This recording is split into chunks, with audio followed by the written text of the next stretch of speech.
Hi, this is Sean Jung, your host for Where the Veil Grows Thin. Thanks for joining us today. I'm here with my dear friend Ben, and we weren't sure what we were going to talk about, so we just started talking about stuff. And then we remembered that we needed to push the record button and actually record what we were talking about. So, Ben, say hello.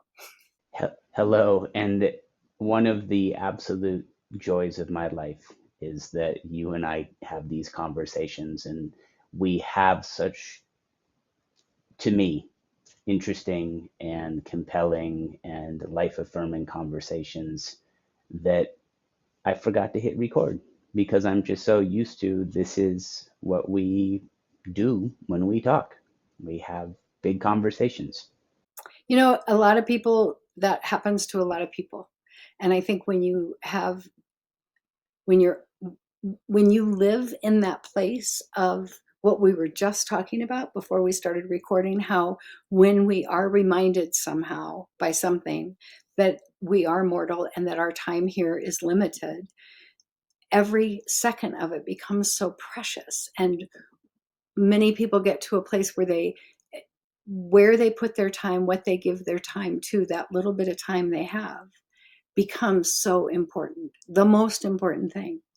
And you're one of those people knows that, who knows that we don't want to necessarily spend our time doing sometimes the mundane things that need to be done. You know, I don't love to fold laundry and I don't love to clean toilets and I don't love to, I mean, there's things I don't love to do, but I do them because then that creates a space for the other time I have to be able to do the things that matter. But when you just run into somebody and you start having a conversation with them about anything, if you're one of those people like you are, you will cut to the chase pretty quickly and you'll find out something about that stranger on the bus or on the plane or at the, you know, grocery store, and you'll just go with it, and eventually it turns into something amazing, even just a 5-minute conversation with somebody.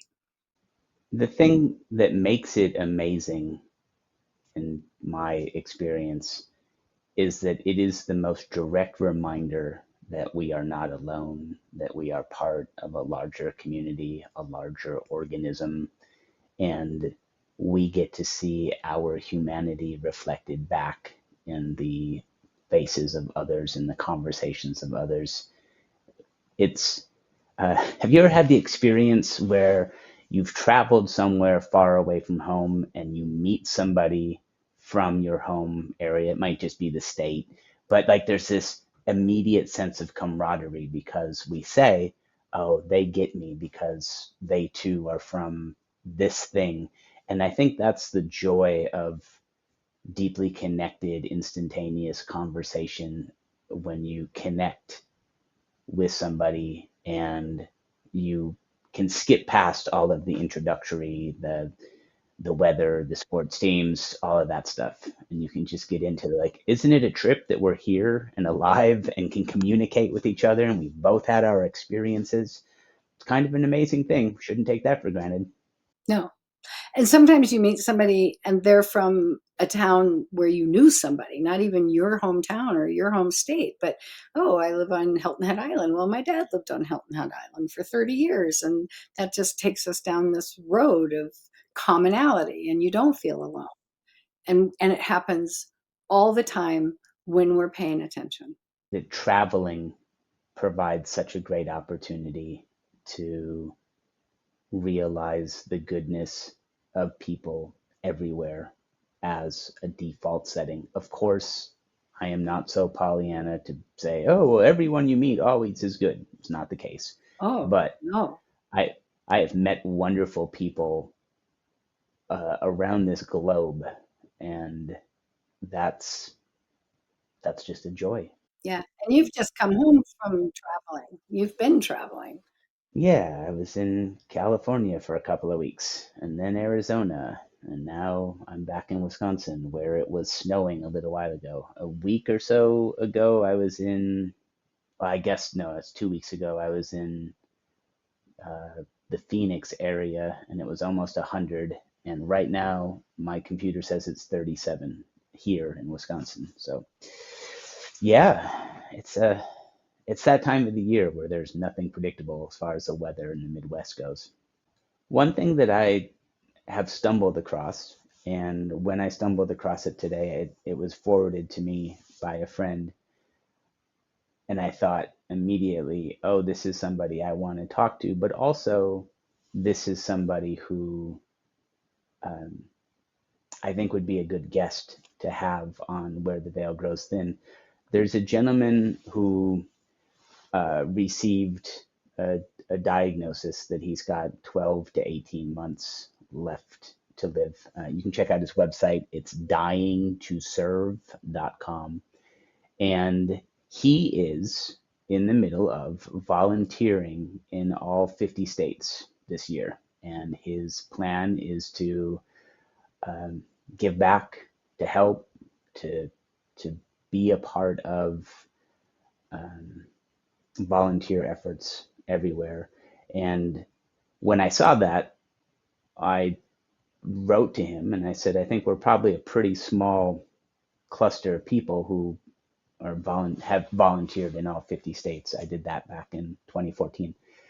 But I wanted to ask you, are there instances where you've seen people become hyper focused on giving back when they've received um, the news that their time is perhaps more limited than others? Is this a common response? Is this something that you've seen before? Absolutely.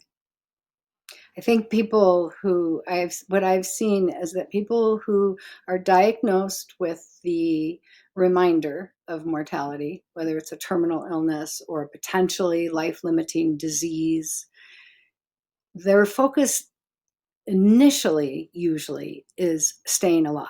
So they want to focus on, okay, so what do I need to live longer? Because this isn't okay with me. I'm not ready.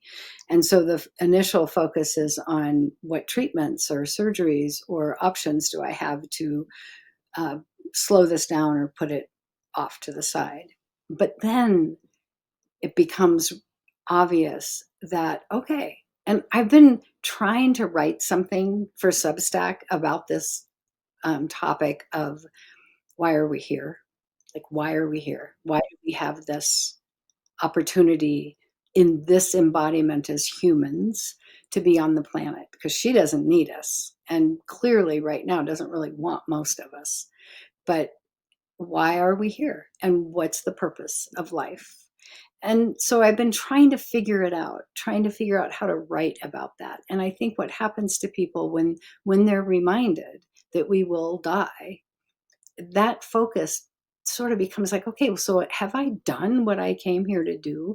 A minute ago, when you said that you're not Pollyanna and that you don't wear rose-colored glasses and just think that every single person you encounter or cross paths with in a day are going to be good and uh, all rainbows and sunshine, but and they're not.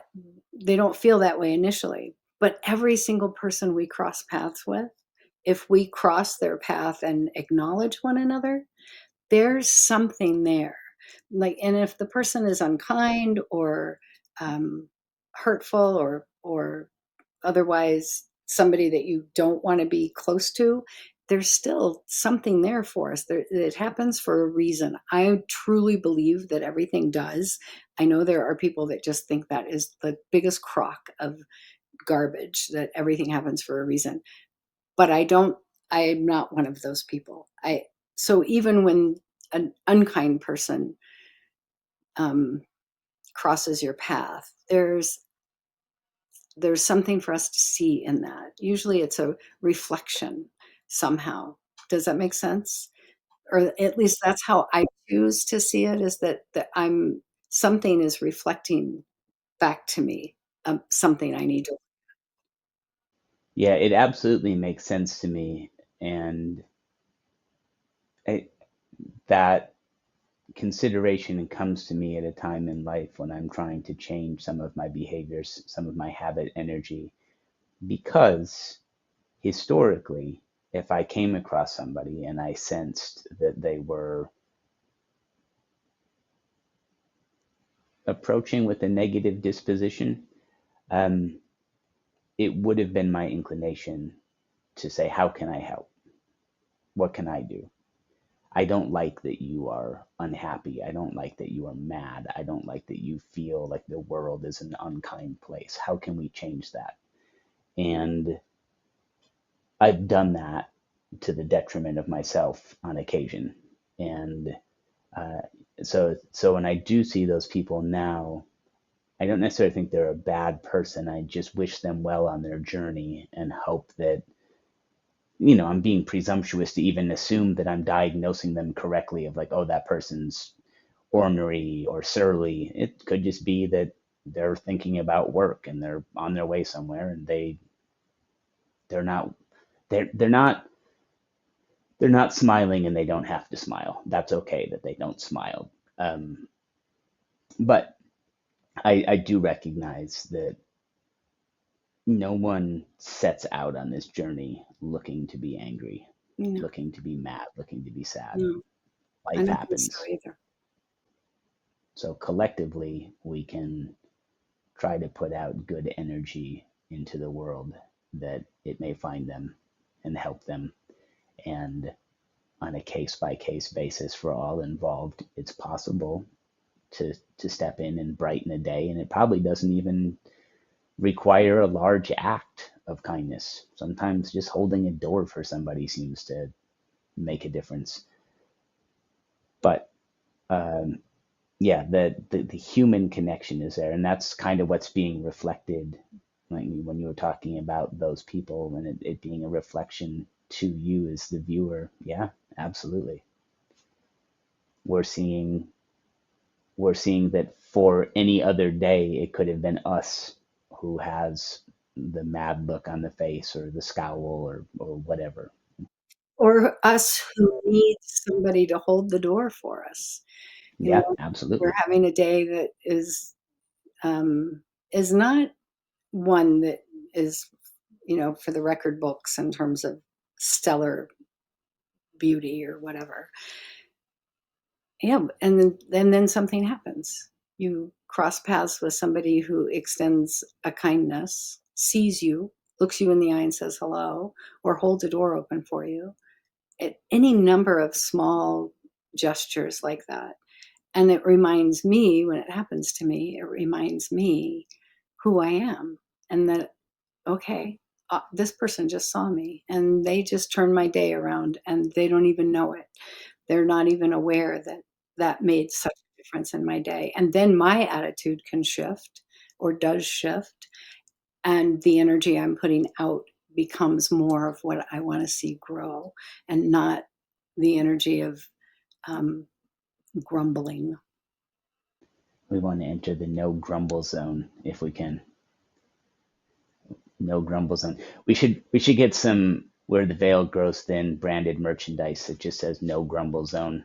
Viewers, if you're very excited about the prospects of wearing a no grumble zone T-shirt or hooded sweatshirt, let us know and we'll get some of those manufactured. Yeah, and that's not to say you can't ever have a bad day or an off day or a sad No, day, but no, grumbling,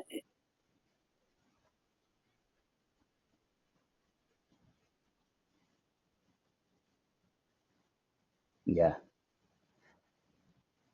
Later in life,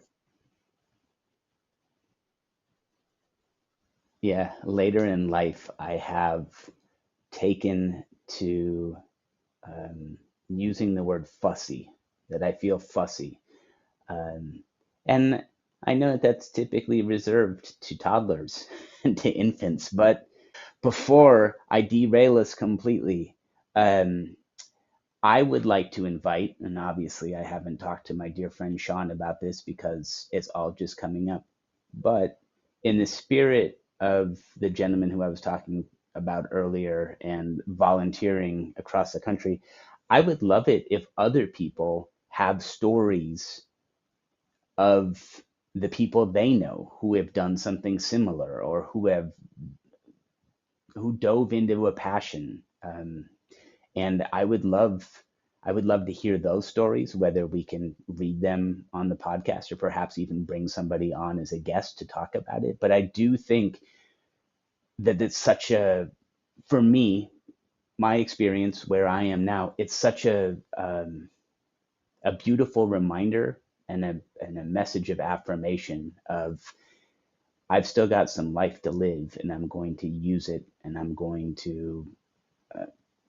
going to do it. I'm going to feel a sense of purpose, Yeah. a genuine sense of purpose. I would love to talk to this guy and find out what it's like, what he's been doing, where he goes to volunteer his time in every state, like what um, need he sees that he can fill, or a place that he can put himself, and what that has done to sort of snowball his whole mission of doing this, the goal of volunteering in all 50 states.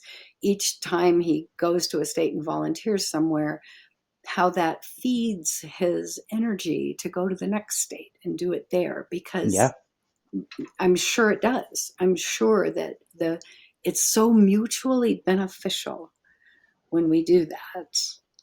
That's just, I mean, it's known that when you give, you get. That's the best way to pull yourself out of a really crappy situation, is to give your time to someone else, and then yeah. you feel better, and they do too. So I'd love to talk to him. I think it would be, and I'd love to hear Well, from other listeners who have seen that happen or who have done it themselves. I was thinking when you were talking about him, I was like, oh, we got to get him hooked up with, Lester Holt for their, you know, the end of the week when they do their good thing of somebody should be yeah, following this guy around with a camera and letting people know how simple it is to give, yeah. and how rewarding it is, and how much it changes the world when we do that. Well, I'll reach out to him and see if I can't get him to maybe stop by where the veil grows thin and talk to us a little bit about his journey. Awesome. And I know next week we're going to be meeting with someone. I'm not sure when that will air, but we're Yeah, going. why don't you talk a little bit about that because Yes, this has been brewing for a while, and I it know it's has one that been you're brewing really excited about. quite a while. We're going to have a special guest next week. Her name is Isa Catto, and she's an incredible woman, just all on her own. And but something happened in her life this year that has changed the trajectory of her life and her husband's and their um, other daughter, um, when they lost a daughter. And she has agreed to come on. And it's been 10 months since their daughter died, and she's agreed to come on and be a guest and talk about what happened and how she has found her footing in it. So it is going to be about that. Although she has a million other things she could talk about. She writes on Substack, and she writes so beautifully about their journey since that day. But before that, even about her life and the things that she's done and been able to do.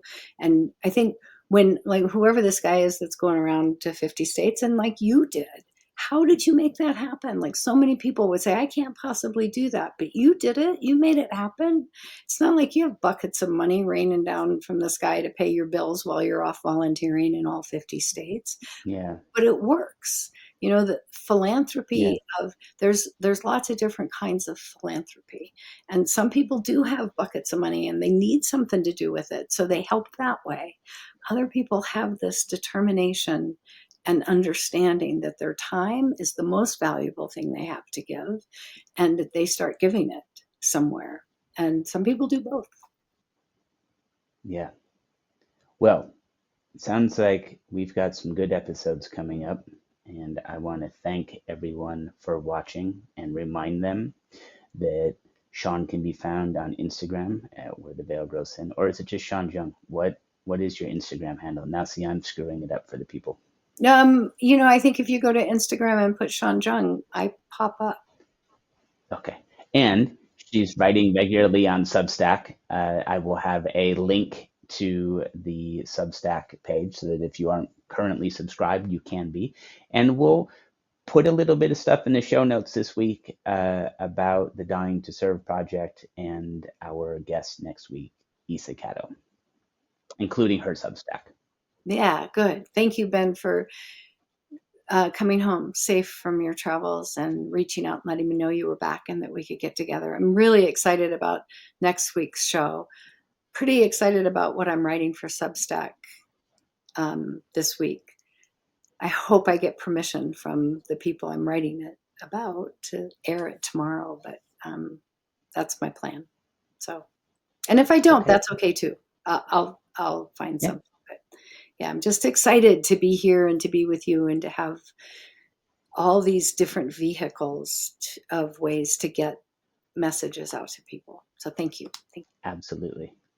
Thank you. Thank you not only for our conversation today, but your continued presence in the world. It means very much to me. It's my pleasure. I'm happy to be here. Bye, Sean. Bye. Bye, Ben.